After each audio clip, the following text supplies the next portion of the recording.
En visite au Rwanda, pour la première fois, le président français Emmanuel Macron a reconnu les responsabilités de la France dans le génocide des Tutsis de 1994. Reçu à Kigali jeudi, le chef de l'État français a admis dans un discours devant le mémorial de Gizosi que le gouvernement français avait ignoré les avertissements du massacre imminent. Mais la France a un rôle, une histoire et une responsabilité politique au Rwanda. Le président rwandais Paul Kagame a salué ce discours et a appuyé sur l'importance de savoir reconnaître la vérité. C'était un discours puissant, avec une signification particulière pour ce qui se passe en ce moment et qui résonnera bien au-delà du Rwanda.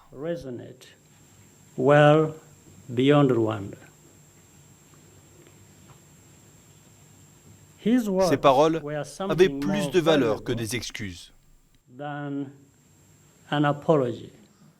Les mots d'Emmanuel Macron, très attendus, ont bien entendu suscité des réactions de la part des Rwandais. Pour certains qui espéraient des excuses, ce discours laisse un goût doux amer. Un enfant, un ami. On ne peut pas oublier ça facilement. Il faut être clair. Ils ont participé, ils ont aidé. C'était le moment de dire pardon, clairement, sans passer à gauche, à droite. Ce qui est bon aussi, c'est qu'il a reconnu le rôle de la France diplomatiquement, mais il l'a fait quand même. Il a fait, c'est pas comme avant. Les deux chefs d'État se sont ensuite tournés vers l'avenir. La relance de la coopération économique entre les deux pays a été abordée.